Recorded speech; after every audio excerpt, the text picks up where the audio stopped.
Black Sheep Digital Awards 2025 favourite sports சேனல்ன்ற கேட்டகரியில் நம்ம கலர் கண்ணாடி கிரிக்கெட் நாமினேட் ஆயிருக்கு. இப்போ நாமினேட் ஆகிருக்கிற அந்த 6 சேனல்ல நம்மளோட சேனல் உங்களோட ஃபேவரட் ஸ்போர்ட்ஸ் சேனல் நினைச்சீங்க அப்படின்னா தயவு செய்து ஓட் பண்ணுங்க. ஒரு நாளுக்கு ஒரு ஃபோன் நம்பரை வச்சு நீங்க ஒரு ஓட் ரெஜிஸ்டர் பண்ணலாம். ஓட் பண்றதுக்கான லிங்க் டிஸ்கிரிப்ஷன்ல கொடுக்குறேன். With detail step by step procedure நீங்க எப்படி போகணும், என்ன பண்ணணும் அப்படிங்கறத. Thank you so much. ஏங்க ஆல் ஃபார்மேட் விளையாடிட்டு இருக்கிற கிரிக்கெட் வீரர்களுக்குலாம் நம்ம இந்தியாவை பொறுத்த வரைக்கும் வந்துட்டு எங்கெங்கே டைம் இருக்குது டொமஸ்டிக் கிரிக்கெட் விளையாடுறதுக்கு டைம் இருந்தால் தானே நீங்கள் வேறு அப்படின்ற மாதிரி இன்னைக்கு மாட்டடி மகேந்திரன் அதை பற்றி ஓப்பனாக பேசியிருக்காப்புல.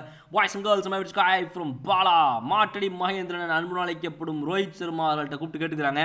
என்னண்ணே ப்ரெஸ் கான்ஃபரன்ஸ் வந்திருக்கீங்க, ரொம்ப சூப்பர்ண்ணே, வாழ்த்துக்கள்ண்ணே, என்னண்ணே எப்படின்னு நம்ம ரூல்ஸ்லாம் சூப்பராக இருக்கலாம் அப்படின்னு கேட்டதுக்கு தம்பி முதல்ல வந்து நீங்கள் சொல்கிறதெல்லாம் ஓகே, நல்ல ரூல்ஸ் தான் எல்லாம் ஓகே, நான் அதை வரவேற்கிறேன், நான் வந்து அதை பின்பற்றவும் தயாராகிறேன், எல்லாம் ரைட்டு. பட் நீங்கள் யோசிச்சு பாருங்கள், எல்லா ஃபார்மெட்டு கிரிக்கெட் விளையாடுற ஒரு பிளேயருக்கு எங்கே டைம் இருக்கும் முதல்ல ரெஸ்ட் எடுக்கிறதுக்கு, தண்ணியை குடிக்கிறதுக்கும் தூங்குறதுக்கும் தான் டைம் ஏதோ ஓரளவுக்கு கரெக்டாக இருக்குது.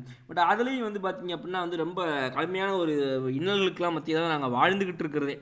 ஸோ எங்களை கூப்பிட்டு நீங்கள் இந்த மாதிரி தூக்கி வச்சு ஸ்மாக் போட்டால் மிக தவறான ஒரு விஷயங்க அப்படின்ற மாதிரி இன்றைக்கி வந்து இருக்கக்கூடிய ஒரு நிலைமையில் என்ன நம்ம பார்த்துட்ருக்குறோம் அப்படின்னா, வீரர்கள் ஒவ்வொருவரும் பார்த்திங்க அப்படின்னா எந்த ஒரு காரணமும் இல்லாமல் இந்த 10 விதிமுறைகளை வந்து கடைபிடிக்க வேணும். இதில் ஒன்று நீங்கள் கடைபிடிக்கிறனாலும் கூட உங்களை நாங்கள் வந்து பல முறைகளில் வந்து உங்களை செதுக்குவோம். அதை விட மிக முக்கியமானது, உங்களை நாங்கள் ஐபிஎல்லில் ஆட அனுமதிக்க மாட்டோம் அப்படின்ற மாதிரிலாம் ரூல்ஸை போட்டிருந்தாங்க. இது புரியல எனக்கு. மாப்பிள்ளை 10 ரூலையும் விடு, 10வது ரூலை மட்டும் தூக்கு அப்படின்ற மாதிரி வந்துட்டு ஒவ்வொருத்தங்களும் வாயை பிழக்கக்கூடிய இடத்தில் இருக்கக்கூடிய இந்த முக்கியமான விஷயம் என்ன அப்படின்னா, வீரர்கள் வந்துட்டு நாங்கள் தனியாக தான் போக மாட்டோம், நாங்கள் டீமோடய வருவோம், டீமோடய போவோம், ப்ராக்டிஸ் ஆகட்டும், மேட்சாக இருக்கட்டும், நாட்டிலேருந்து கிளம்புறதா இருக்கட்டும், அப்புறம் வந்துட்டு அது இதுன்னு சொல்லிட்டு பல விஷயங்களை வந்துட்டு இனிமேல் மாற்றி தான் நீங்கள் பண்ணணும் அப்படின்னு சொல்லி ஒரு பெரிய சட்ட விதிமுறையை வந்து இப்போ வகுத்துருக்குறாங்க.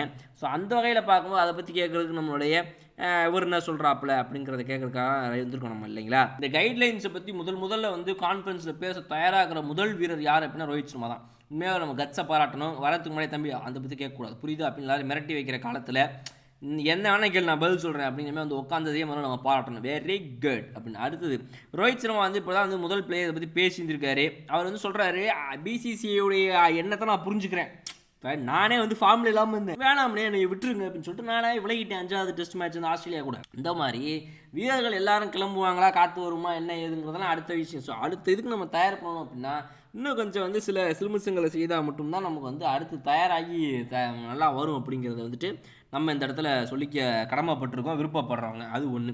இரண்டாவது பார்த்தீங்க அப்படின்னா, நம்மளுடைய மாட்டடி மகேந்திரன் சொல்கிறாப்புல, முதல்ல எனக்கு டைமே கிடையாது, ஐபிஎல் முடித்தோடனே கொஞ்சோண்டு டைம் இருக்கும், அதுவும் வந்து வேறு எந்த டோர்னமெண்ட்டும் ஐபிஎல் முடித்தோடனே இல்லைன்னா மட்டும்தான். பட் நீங்கள் நம்ம டொமஸ்டிக் சீசன் எடுத்த வரைக்கும் பாருங்கள், அக்டோபர் மாதம் ஆரம்பிக்கும், இல்லை செப்டம்பரில் ஆரம்பிக்கும், அப்புறம் பிப்ரவரி மாதத்தில் முடிஞ்சு போயிடும் ஒரு ரவுண்டு. ஸோ இதில் நம்ம எங்கெங்க அந்த டைம் தான் இவங்க இது நடத்துகிற டைம் தான் வந்து ரொம்ப பிஸியான ஒரு மந்த்து, பல சீரீஸுகள் பல இதுகள் அப்படி இப்படின்னு சொல்லி போய்கிட்டு இருக்கோம். அந்த நேரத்தில் நம்ம இதெல்லாம் எப்படிங்க வந்து பண்ணுறது, அதெல்லாம் கொஞ்சம் யோசிச்சு இருந்துருக்கணும் அவங்க, பரவாயில்ல அப்படின்ற மாதிரி சொல்கிறாப்புல. ஸோ மற்றவங்களாம் விடுங்க, என்னை பற்றியே நான் பேசுகிறேங்க. நான் கடந்த 7-8 வருஷத்தில் பார்த்தீங்க அப்படின்னா ரெஸ்ட் அப்படிங்கிறது தொடர்ந்து 45 நாளுக்கு மேலே நான் வீட்டிலேயே சும்மா அப்படின்னு கொட்டாயை விட்டு உட்காந்த மாதிரி எனக்கு எதுவும் ஞாபகம் கிடையாதுங்க. நான் வந்து 2019 வந்து காம்படிட்டிவ் டெஸ்ட் கிரிக்கெட்டை விளையாட ஆரம்பித்தேன். அதுக்கு முன்னாடி வரைக்கும் வந்து நம்மளோட லோக்கலில் இருக்கக்கூடிய டொமஸ்டிக் கிரிக்கெட்டை தான் விளையாடிக்கிட்டு இருந்தேன், டெஸ்ட்டை பொறுத்த வரைக்கும் சரி, எதுவாக இருந்தாலும் சரி. பட் இருந்தாலும் இப்போ பார்த்தீங்க அப்படின்னா அதை வந்து அவர் எடுத்திருக்காப்புல அப்படின்றது தெரியும் போது நம்ம வந்து அதை வந்துட்டு வேறு மாதிரி தான் அணுகணும், இல்லைங்களா? ஸோ அதனால் இந்த விஷயத்தை எப்படி இவங்க அணுக போகிறாங்க, பல பேர் வந்து கசன்னு முக்குற இந்த இடத்துல எப்படி வரப்போகுது ரெடியாக என்ன ஏது அப்படின்றதெல்லாம் வந்து நம்ம வெயிட் பண்ணி தான் பார்க்கணும். ஸோ நீங்களும் வந்து காத்திருங்கள். இன்னொரு சூப்பரான வீடியோலாம் அவங்க வந்து பார்க்குற அது வர்ற இவங்களும் இந்த விடுப்புதுங்கள் போல. Okay bye.